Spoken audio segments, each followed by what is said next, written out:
morning, fuckface. I just left Fuckers Anonymous, and everybody is asking where you've been at. Everyone is wondering if you've had a fucking relapse. Have you been out fucking around? Are you out being a little fucker again? If you are, count me the fuck in. We have fuckery to spread. Let's go. Ito, misis ko lang kay Kulaong at saka yung presidente niyang si Butakal. Tangina nyo, mga putangin na kayo. Ayan.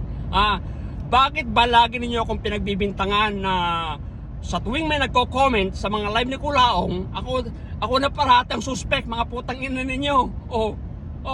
Gagawa ako ng fake account, binababoy ko na kayo dito sa aking page. Bakit pa ako gagawa ng isang account? Mga ulul. May kalimbang ako, mga gago. Ulul. Ikaw Butakal. Sinasabi mong pinagbabantan kita, di labas mo. Saan ako nagbanta? Gago. Sinong duwag sa atin? Ikaw ang duwag. Bakit mo ako block? Diba?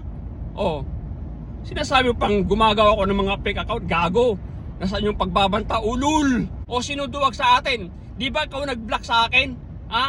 Tapos sabi mo akong duwag? Tapos block mo ako, gago? Kasi hindi mo masagot yung mga banat ko sa'yo? Tarantado. Ayan, magsama kayong scammer, mga ulul.